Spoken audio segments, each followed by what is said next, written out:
Our next discussion is with a real champion of U.S. energy, a real champion of natural gas, a champion of LNG, and also I think that some of the discussion this morning was on so many topics, but one of the topics that Tim Leach was highlighting is the industry, and he was speaking from an oil and gas perspective, but industry executives speaking out and leaning in and trying to affect the policy debate and the perceptions of all of these things we're trying to do. And I think Toby Rice is at the top of the list for energy executives who are getting out and talking to young people, talking to people in Washington, speaking at conferences like this. Like Toby's really made it a part of his mission to not just advance his business, but to advance good energy thinking. So he's the CEO of EQT. EQT is the largest gas producer in the country. Toby and his brother Danny, extremely well-known and well-regarded when it comes to innovative energy thinking. So, it's just a real delight to get to visit with Toby. So at this point, if I could just ask you to give him a big round of applause. So I wanted to spend just a couple minutes just to tee up the discussion we're going to have with Maynard. Just as background, EQT, we, as Maynard said, we are America's largest natural gas producer, but our goal is to be recognized as America's best gas producer. And we think we've got a really great story at EQT, and some of the things that are really working for us is we've got great scale. We currently produce over 6 BCF a day of natural gas, and as you guys know, that's the energy equivalent of over 1 million barrels a day of energy, 95% dry gas. We've got premier assets, deep inventory. We're going to be able to do this for decades. We drill about 120 wells per year. That's what it takes for us to maintain that production base. And we've got inventory with over 2,000 locations. I'd say the last part that really differentiates EQT is the way we responsibly develop our assets. And this is something that's incredibly important and something that I'm really excited about, how this industry has stepped up and really leaned in to being a responsible developer. It's not easy being in the energy industry. Certainly over the last 5 years, it's presented a lot of challenges. There's a lot of forces working against us. And I think a lot of times I ask myself a lot, what are we doing the right thing? And I've never been more sure that this world needs this industry more now than ever. When I sold my company, Rice Energy, to EQT back in 2017, I had a unique opportunity to step back and think about what's next in life for me. And fortunately, the money was taken care of, and so I could focus on how we can make an impact in this world. And there's a lot of different ways that you can do that, and I spent a year looking at all the different ways you can make an impact. You can get into philanthropy, you can get into public service. But when I saw this data, it became absolutely crystal clear how we were going to make an impact in this world. And this data right here is what drives our higher purpose. And this is a very simple statement that everybody in this room understands, but not a lot of people outside this room know this. And if they can know one thing, it's energy consumption drives human progress. Whether you're talking about the Social Progress Index, which measures things like education, poverty, rights, human rights, the more energy people use, the better the quality of life. Or you're looking at something simple like life expectancy. The more energy people use, the longer they live. And when you look at this world and realize that countries are not as privileged as the United States, you can look at China and India as an example relative to the United States. They need more energy, and hundreds of other countries just like them. And then you realize that 3 billion people in this world live without enough electricity than it takes to run a fridge. This world needs us more now than ever. There's a lot of, this transition has presented a lot of different opportunities to go down a bunch of different paths. For us at EQT, what really drives us is, and what really drives the strategy that we're employing here is this slide right here. And this is something that I'm really excited to see a lot of other companies really starting to grab this, starting with our higher purpose. We exist in this world. We are here to provide energy security to the world and to lower global emissions. This is something that's incredibly important. And 10 years ago, you're not going to hear oil and gas companies talking about their purpose in this world. Well, guess what? Other people have started to take us for granted. And if we don't say why we are important to this world, people will forget about us. And you see this type of mentality start to pop up, that people incorrectly think that they can live in a world without hydrocarbons. You know, Maynard, I was at the US Open last weekend, and I was there when that protester had that Gorilla Glue and glued himself to protest fossil fuels. He glued his feet to the stage. You know, there's no better statement of how hard it is to live in a world without fossil fuels when you can't even protest fossil fuels without using fossil fuels. So to be successful, so we need to shout that a lot. So our mission, really, what do we actually do? What are the wrenches we're turning every day? It's really simple. It's make the energy we produce cheaper, more reliable, and cleaner. That is the key to being success. That is the product that we make, and those are the attributes that we really focus on. Our vision for us at EQT is we want to be the operator of choice for all stakeholders. That means we want to be the best at what we do. We want to be the stock that investors own. We want to be the company that you call to come speak to your group and audience during these conferences. We want to be the partner that landowners want to sign leases with. That is a driving factor behind us. And then obviously our values help us make the tough decisions. You know, with all this, I wanted, before we sit down, I just want to talk about the state of play here. And this is a really, really interesting times.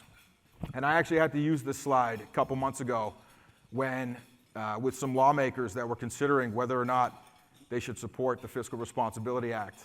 And that was an act that was going to bring some much needed permit reform to the table, but people were concerned that it didn't do enough.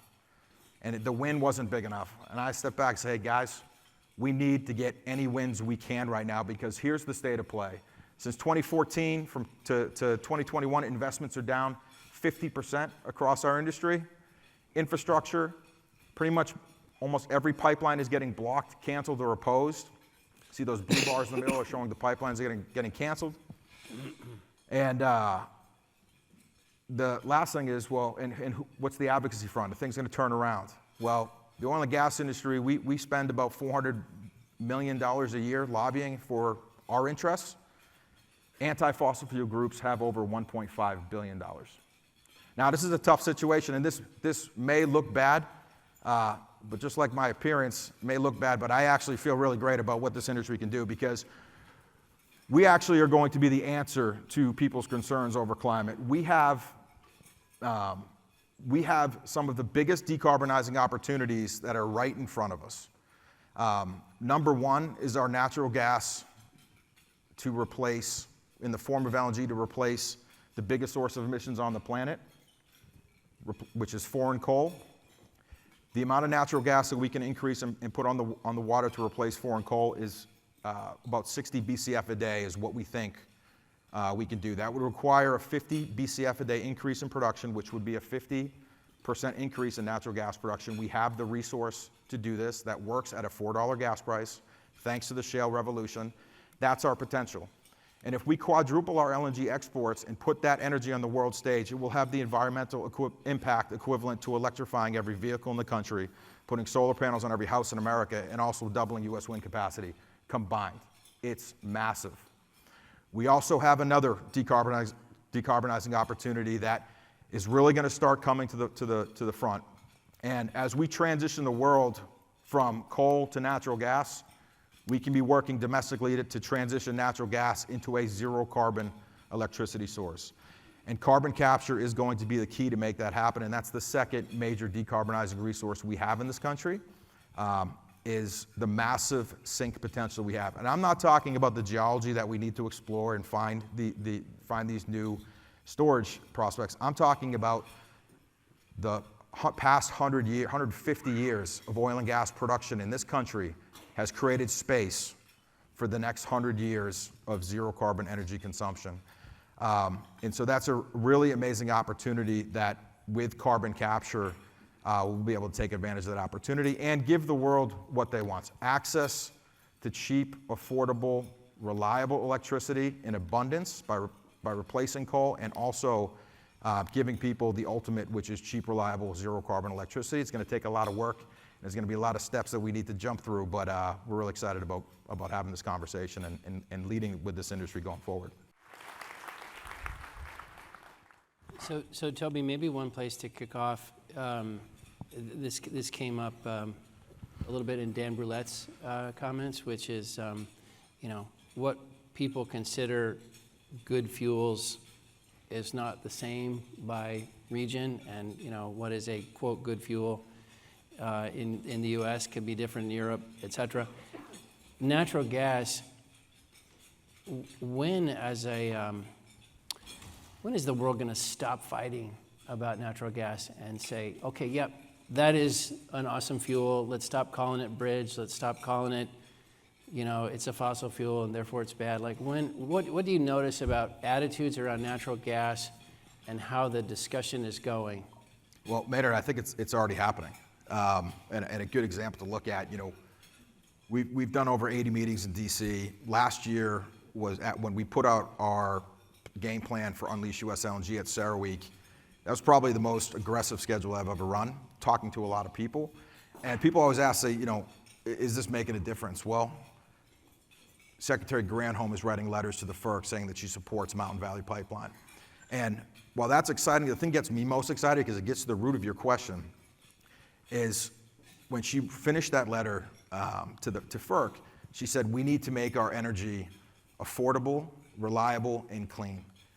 And giving the world these three criteria and saying this is it is going to simplify so that people can actually understand what are the characteristics we're looking for when evaluating energy, because we've gone from a really scary place in energy where I feel like we're moving away from a sum of the above approach towards energy, which is only solar, only wind.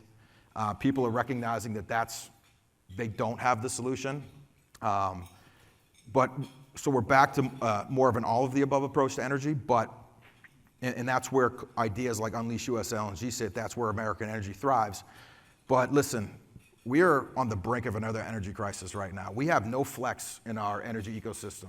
Pipelines are full, refineries are maxed out, and what that means is we have very little flexibility to deal with an adverse event. And that adverse event can be a weather event. You see CEOs from New England writing letters to the president saying they don't know if they're going to be able to get through this winter. It could be a cyber attack. We saw what happened with Colonial Pipeline not too long ago. Could be another geopolitical event, and I know a lot of people have concerns over Taiwan. Could be a strike. You see what's happening in Australia right now. There's all these things that are out there, and when that hits, we're not going to have the flexibility to make it happen. So we can't just sit in an all-of-the-above approach world towards energy. We need to move the world towards a best-of-the-above approach towards energy. And how is the world going to define what's best? What's the cheapest? What's the most reliable? What's the cleanest? And pounding on that, we are making an impact. I was thinking one of the great cultural moments in sort of political economic history is when Elizabeth Warren sent out a letter saying, hey, U.S. LNG is causing natural gas prices in the U.S. to go up, and she was calling for an investigation. And again, to my lead-in, you were one of those executives who said, I am going to address this publicly. And I think the punchline I'd share with you, if you haven't seen the letter, you should go find it. But in the end, you signed it.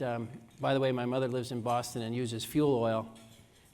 When are we going to get real? But can you that was a moment where I think this is at the heart of so much of what's happening in energy, is people speaking out for what they believe to be the case, and you spoke out, and I'm sure your team was like, oh gosh, what are we, should we really do this? Like, just tell us about that, because it's entertaining and interesting and important. Yeah, I mean, when we got the letter from Senator Warren, I mean, my instant reaction was, we've got to address this. And the board has some concerns, because guess what? Being out in the public, the risk reward is kind of skewed against your favor. And the board said, Toby, what if you putting this letter out, what do you think? I said, listen, even if we put this letter out, she sent it to 15 other people. I'm sure they're all going to write letters too, and we'll sort of be among the herd. We'll be safety there.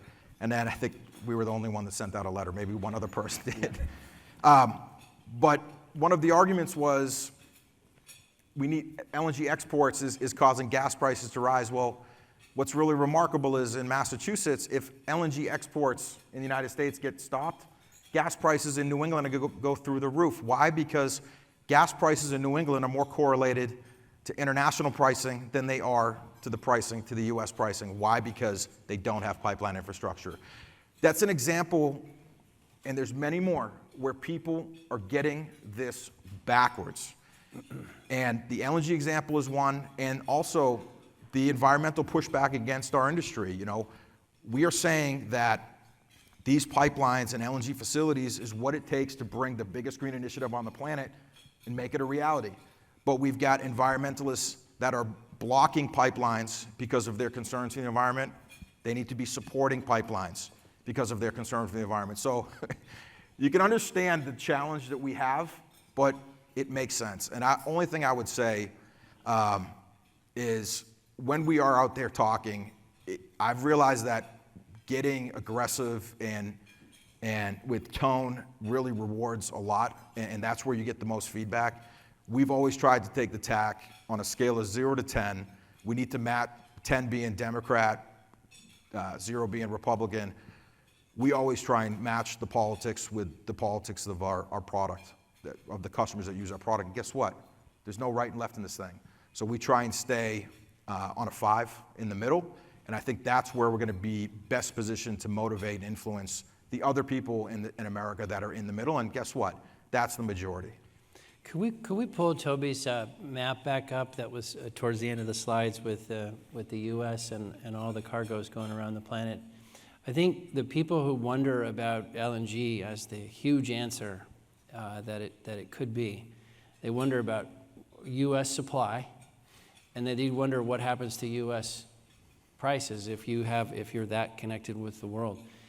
Just talk to us about how much gas do we really have in the U.S. And I think the recent lesson, we're up to 15 Bs of LNG. The recent lesson is you can export a lot and not affect domestic prices. But talk about those two issues. Yeah, so the exercise we went through is we said, okay, if natural gas can lower emissions from coal by 40%, how big could we, in every BCF a day that we put on the water to replace foreign coal will have the impact of lowering emissions by 30 million tons. How many BCF a day could we put on the water? And so the exercise we ran is we said, okay, the energy that we're going to be bringing into this world has got to be cheap, and it's got to be reliable. And so on the cheap front, we looked at all of the inventory, and we filtered out all of the inventory that does not make sense at a gas price of less than $4. Now, $4 is a little bit higher than where we're seeing today, but when you step back and realize over the last 20 years, average price of natural gas has been about $4.50. I think Americans would be pretty excited about $4 natural gas. So that was one filter we did. The other condition we put on it from a reliability perspective is we said, okay, you can only grow to a peak that you have enough inventory remaining that you could hold it flat for the next 30 years.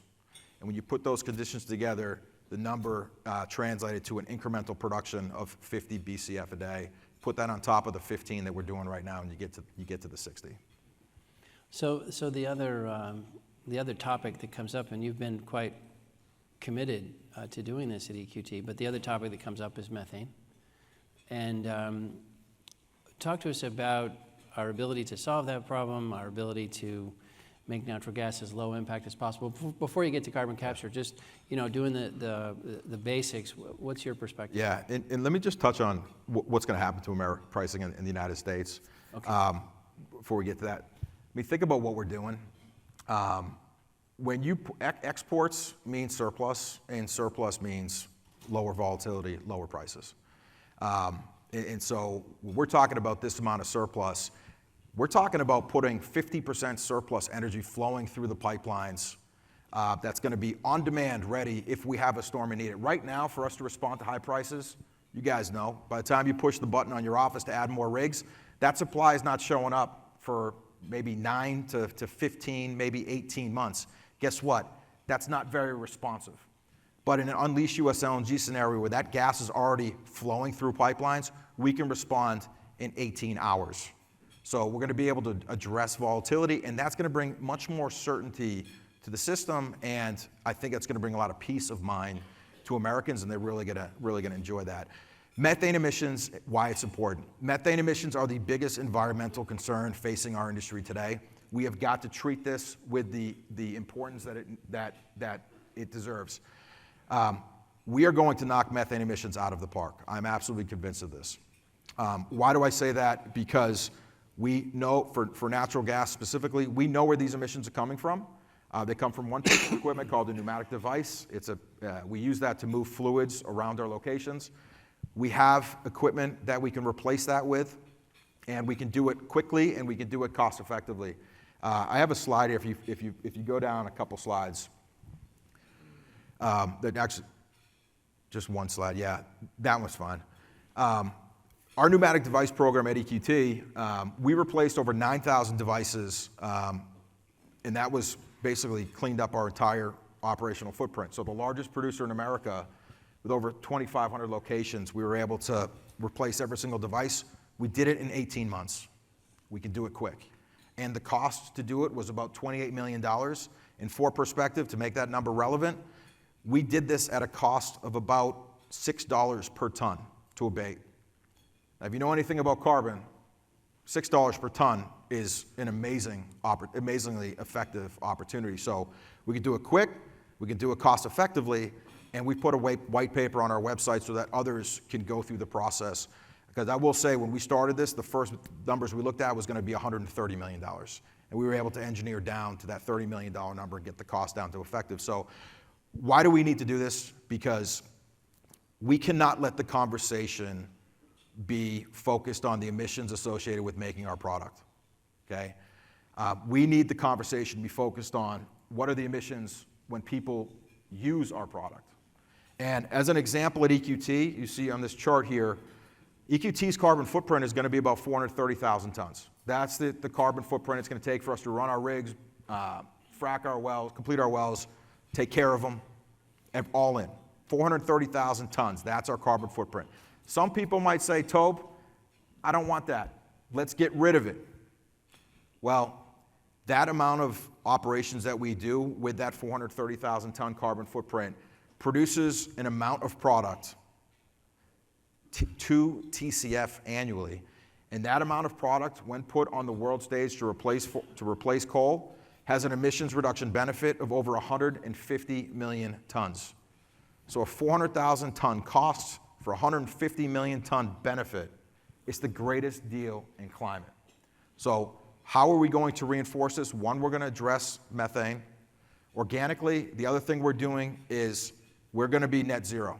And for us, this is us putting our way of putting our money where our mouth is. We're not arguing over, is it 100,000 or 10,000? No, it's going to be zero. We're going to be doing organic carbon offset, nature-based solutions within our operating footprint in order to get us net zero. And that's how we get the conversation to the real opportunity. What the world needs us focusing on is the big solutions. So maybe just give people a feel, net zero, how much of that do you do by direct, mitigation versus offsets? Like what percent of it can you do directly? Yeah, so if you look at that chart on the right, that dark blue bar is where we started. It was almost 1 million tons. What we've done in the blue and the green is what we've done organically, just being more efficient. Electrifying the oil field, the initiatives in the middle are what we've done to do it. Electrifying the oil field, that's replacing diesel and with electric equipment, specifically hydraulic frac fleets. The pneumatic device campaign. So we're making a ton of progress just organically, and that's going to continue to be something that we look at. For us at EQT, one of the ways that we've been able to unleash the teams is set the right hurdle. We will make changes to replace equipment or change operations if we can see a carbon savings less than $40 per ton. Okay, that's a good benchmark and an easy way for you to tell your guys, hey, go do this if it's smart. Set your benchmark. $40 a ton is a pretty good number. For us to do carbon offsets, this is important. Like, what is it going to cost EQT to have a zero carbon feature? We'll have about 300,000 tons of emissions when the smoke clears on our carbon reduction efforts. That means that we think we can generate offsets for a cost of less than $10 a ton. So that zero carbon footprint is going to cost us around $3 million a year. And we think we can be a little bit better than $10 a ton. So $3 million a year to be zero carbon, to focus the conversation on the emission reduction benefits of natural gas, seems like, for a budget where we're spending billions, seems like a very cost-effective way for us to do it. But it takes a lot of work. So roughly 2/3 you're doing, in the field directly, and then this last third or so is the carbon offsets. Describe for us that market, because I think there's a lot of, that's a place where, at some level, there's real things going on with people planting trees and doing all kinds of things. And then there's another part of it where people are buying the, credits where you're not sure of the origin, et cetera. It's a little squirrely. Like, tell us about that pink bucket there and your experience. Yeah. If you flip to the next slide, I think I've got one on this. That's our device program. Next slide, please. And maybe one more. Yeah. So on this one, the one thing we're talking about after we clean up the operations, do radical transparency. So that's where the gas certifications come in, to get proof for what we're doing. If you plant a tree in the woods and nobody's there to see you plant it, did you really plant it? That's what these certifications are for, is to get the credit for the great work that we're doing. Now we got to get the philosophy department to join the KBH. Hey, man. So that we're going to start doing this. The other thing we're doing that's really remarkable, like how serious this is, we've created this coalition called AMI, Appalachian Methane Initiative, and we're going to be doing aerial surveys across the entire Appalachian Basin. Now, that may not sound like a lot for people, but Appalachia is a pretty big place. We're going to be doing aerial monitoring over an area that's equivalent to the size of France. That's how serious this is for us. And it's going to show not only what the emissions are with our operations, but every operator and every industry that's also operating. But the next slide here shows the carbon offsets. This is Wild West, because there's a lot of different ways that people can generate carbon offsets. One of the big things, what we see happening is you've got a ton of demand coming up because every company is setting net zero targets. So the demand for these offsets and credits is skyrocketing. Mm-hmm. And at the same time, the credibility of the existing products on the market right now are getting crushed. Saying that you're not going to cut down these trees and generate carbon offsets from doing that, well, people are claiming credits for essentially their own personal properties that really people would argue would never be under risk of cutting down trees to begin with. The approach that we're taking on this, and what we think is really important, is all these techniques that you do in nature. The way they typically work is you do this specific technique in this specific region of the United States, and on a piece of paper it says this is the amount of carbon offsets that you're going to actually generate doing that. It's sort of like the way we used to do our emissions reporting, desktop-based. What did we learn? Desktop-based is not the long-term solution. It will be challenged. So the industry has gone to more direct measuring on emissions. We're going to be doing direct measuring on our carbon offsets. And so what we're doing is we have an investment in a company called Teralytics, and Teralytics has that carbon probe right there. It's a little 3-foot probe that will stick down in the ground, and it will measure the CO2 that's being captured in the soil. The little antenna will throw it up to a satellite. We'll be able to see this in real time. The big benefits of this is not just the transparency, it's also the cost effectiveness. One of the costs associated with carbon offset development is you got to go out there every once in a while and drop a tape measure around a tree or do some actual field inspections. Well, now that we have this, the cost is a lot lower, and we think that we can generate carbon offsets for a cost could be sub $5 a ton. So this transparency is the key, and we were really excited to see a company like this provide a solution that I think is going to be really high demand. So this sort of brings us to another topic which is really interesting about EQT. You've always been very technology oriented, very culture focused. We all went through COVID at the same time that digitalization and a lot of other technology was showing up. I think EQT is one of the most digitalized and you've almost created in some ways a virtual company. I say that in a positive way. Like, you've done some amazing things on the technology side. Would you just give people a sense of that? Because I've been with you where you're pulling up screens and you're running the company and everybody's dialed in. It's really amazing. Yeah, for us, the communication's always been a big thing for us. I'd say at Rice Energy, so what we have at EQT, we've got over 800 different apps that we're using. Really, a lot of the stuff is just how information moves across the organization. But most importantly, the last one we put in, the last app that we built was called a crew metric program, and a crew metric is just a KPI.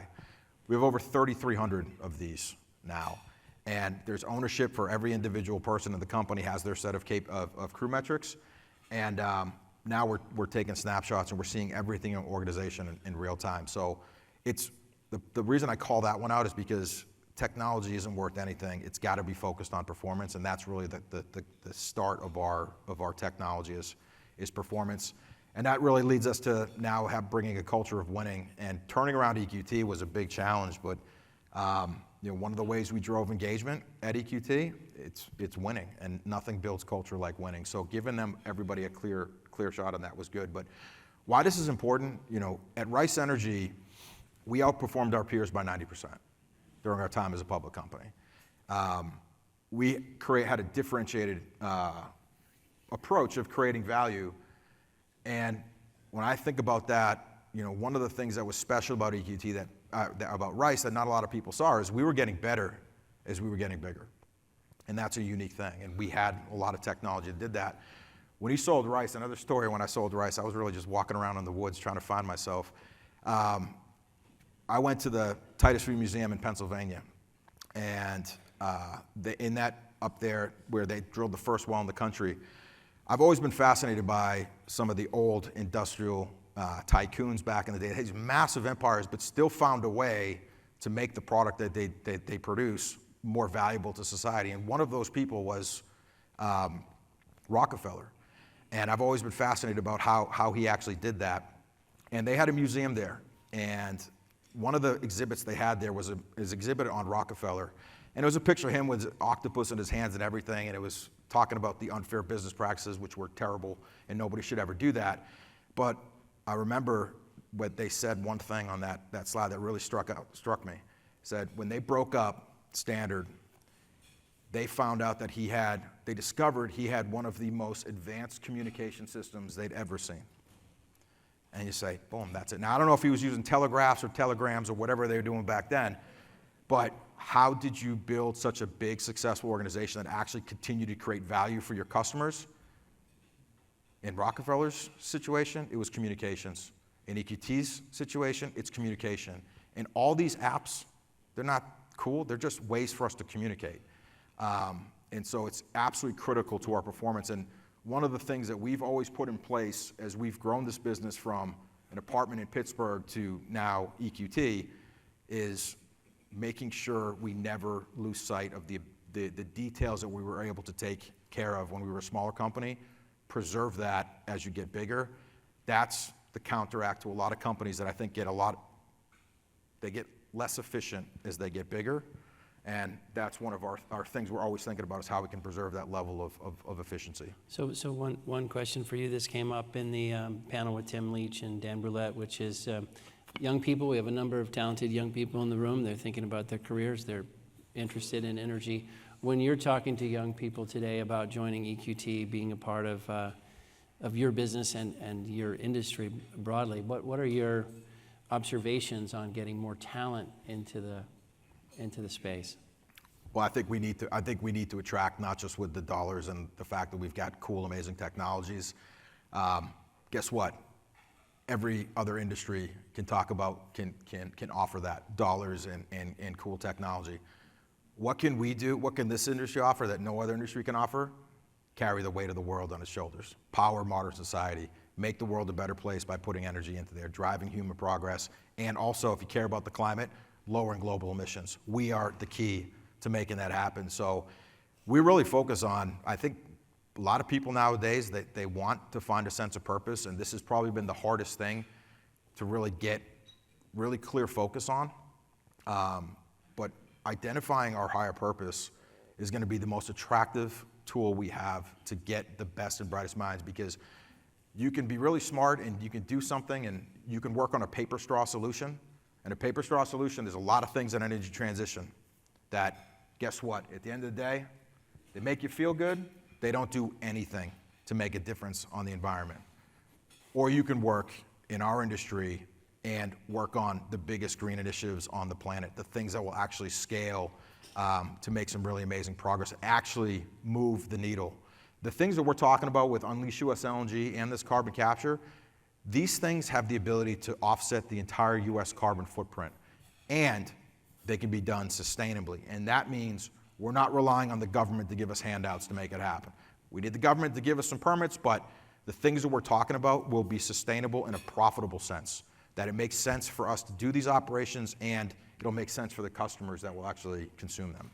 So Toby, one observation is that public companies in general, you know, life can be harder than a private company, because as a public company, you've got investors, you're just a much more visible company. There's all kinds of constituents you have to deal with. Talk about the company in the context of being public, and you're sitting with investors and saying, we got a great fuel, we got a great culture, we got technology, we're moving towards net zero, we've got a purpose to bring more talent in. Are they just saying, yeah, so what do you think the price of gas is next January? Or what's going on with the investors? Talk to us about the investors and this discussion. I think we need to have higher purpose, because we don't talk about that, people will fill the space with whatever narrative they want. We've got to have the higher purpose, but we are not nonprofits. We are for-profit organizations. We need to be laser focused on the profits as well. And when you can balance the higher purpose with the profits, everything else makes a lot of sense. So with our investors, we're talking about how making our energy cheaper, more reliable, cleaner is going to lead to greater profitability. We're talking about how unleashing US LNG is going to give us access to more markets and hopefully more sustainable, higher, better pricing for our products, and while providing a need for people around the world. But it's everything we do really is anchored in the profitability of what we're doing. So it makes sense. Because if you're not talking about profitability, then you're Adam Newman or the guy from WeWork. I can't stand people like this, the people that say they're going to change the world, but they don't ever talk about the profitability and the true sustainability of what they're doing. That's a difference at EQT, and I think that's a difference for a lot of people in our industry. Maybe we could go back to that map of all that US LNG going all over the planet, because I just wanted to ask you a question. So you look at that map and you think about the reasons why that's such a great idea. Why isn't there more drilling for natural gas out in some of those places? Like, do you ever look at those situations? Because if the fuel is good on a boat, it should be good to drill it, in your own home country. Do you notice any trends like that around the planet? You mean where people are embracing, let's drill for some more natural gas, right here at home, wherever that happens to be? Yeah, I tell you what the industry doesn't have. The other places around the country that they don't have that we have. We've got the U.S. energy industry, and you can bring rigs, you can bring the same frac equipment out there around the world. They're not going to be able to do what we've done here. Because what did we do? We cracked the code on shale. That is such a miracle, and I think about it every day, how ridiculous it is that we're getting commercial volumes of oil and gas out of a rock that has less permeability than the pavement we drive our cars on. It's insane. And how did we do that? It wasn't one company that was trying to figure it out, or one government that was subsidizing a plan to do it. It was thousands of wildcats, thousands of service providers, all thinking about how to make this profitable. And that, no place in the world will you see more failure than the United States to build up into something that has actually cracked the code. And guess what? We may have the playbook here, but you're still going to have to go through and do a lot of trial and errors. And these other countries around the world, I just don't think you're going to have that amount of investment to be able to figure it out. And so that's been the challenge. But we'd like the Ukraine, some of their stuff, because that's a obvious one. Their F&D is like $8, $9 over there. They've got these crazy royalty numbers that will push it up higher too. And I think the other thing is, these countries may not have the technical expertise to do some of the stuff that we're doing here. How are they going to bring that in? So those customers around the planet, tell us what what kind of conversations you might have with them. What do they say?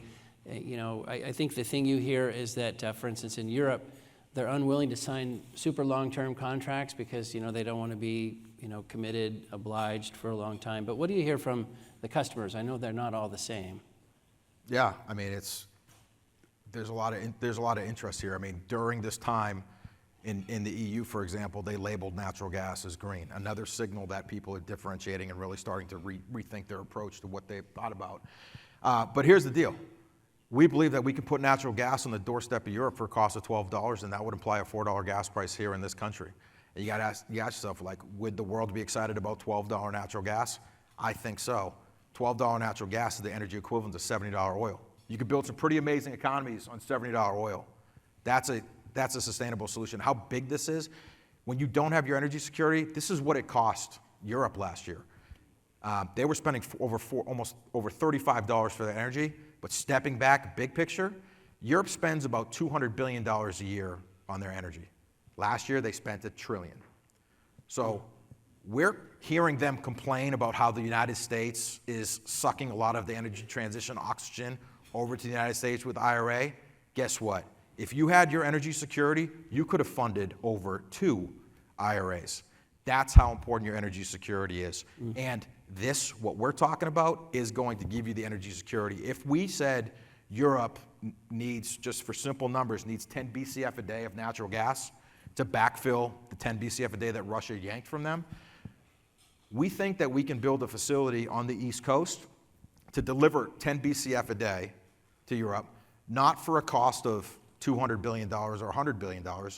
We think we could get a facility like that built for $60 billion. Now, is that a lot of money? Yeah, it's a lot of money, but compared to the risk of overspending $800 million and the fact that you're going to get energy that's equivalent to $70 oil, that's the opportunity that we have in front of us. So the big sticking point, Maynard, aside from the economics, so the economics make sense, it's really going to be, well, what happens in 2050, and that's where because they want to be on truly zero carbon energy solutions. And that means their energy transition plans are real simple. It's 100% solar and wind and backfilled with green hydrogen.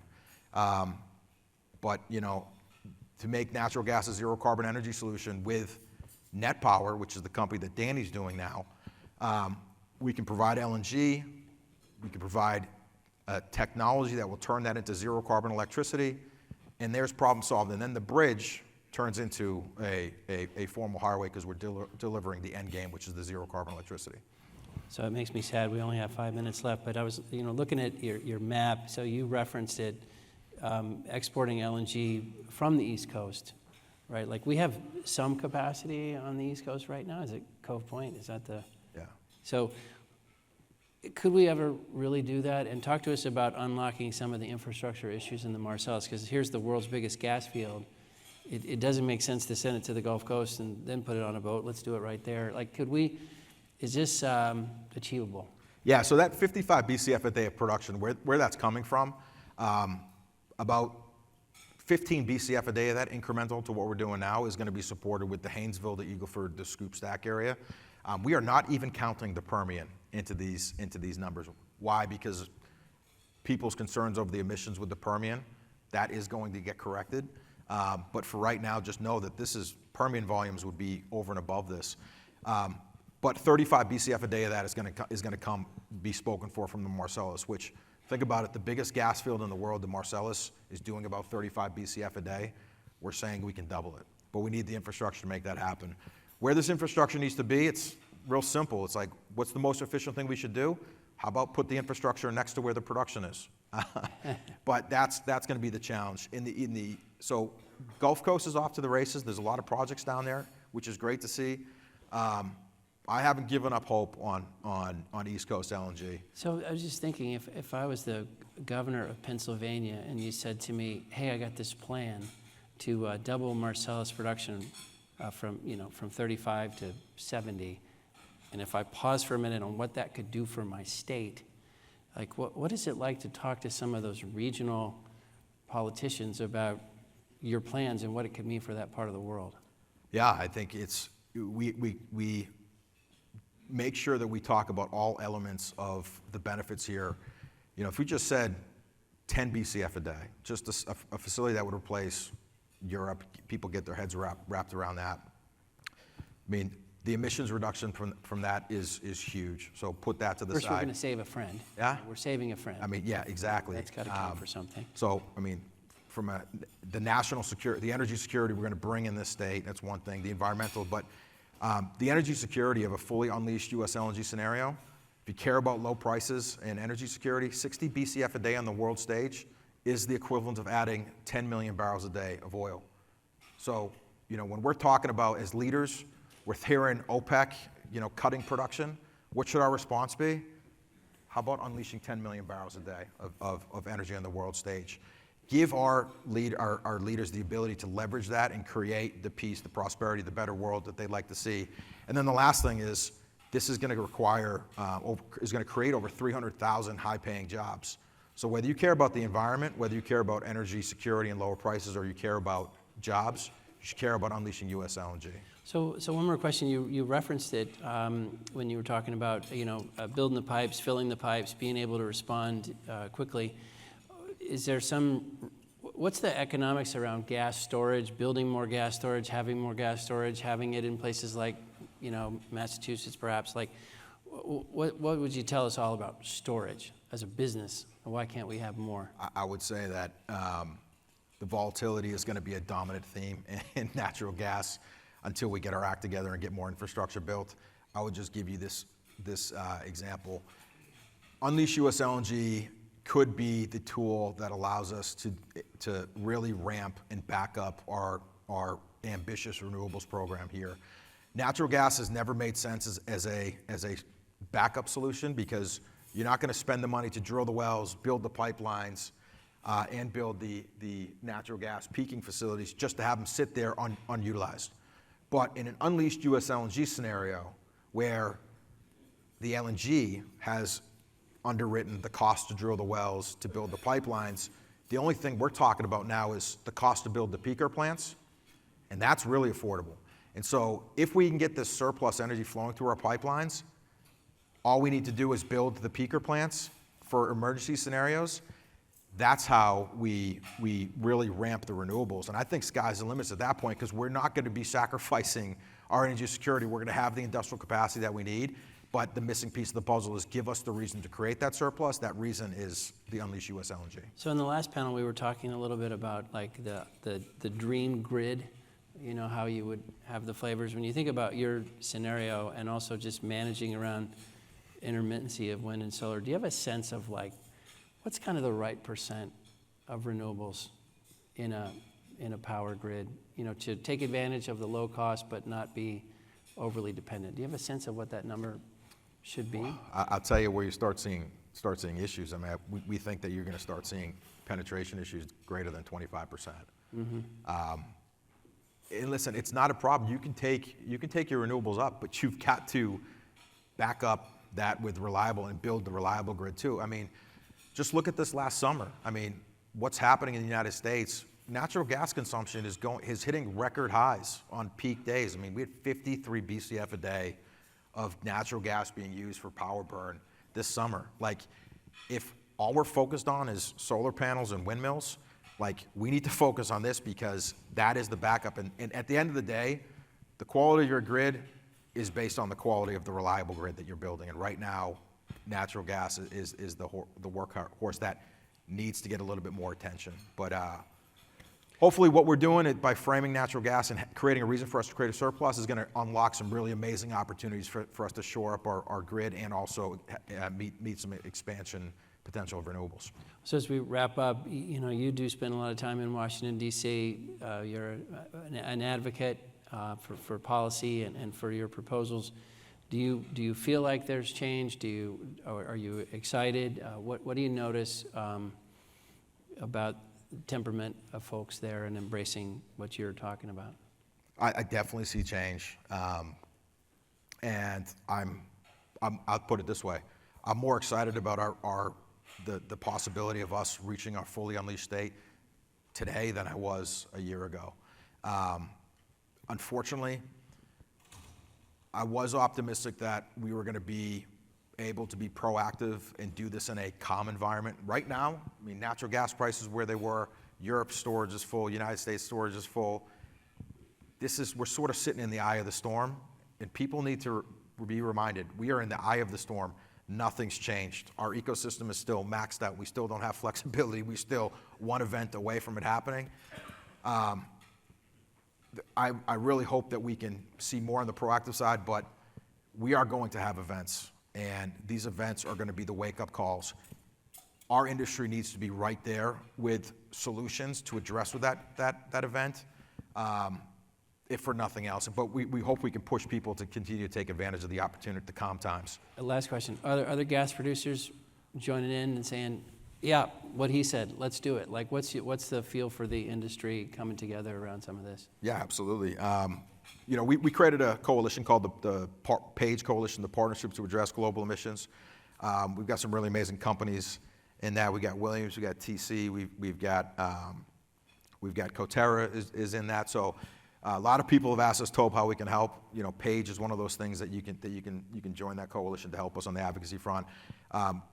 I think probably one of the most special things for us is, like, we're out here, we're on TV, or we're doing these talks. We're not specifically talking about EQT. We use EQT as an example of what American energy is, but we're advocating for this industry. And that's a really big driving force for us, because it's not just about one company and one person. It's about everybody in this room and every company in this industry. Awesome. Well, I'm sad we're out of time. Toby, Rice, thank you. If everybody could give a big round of applause.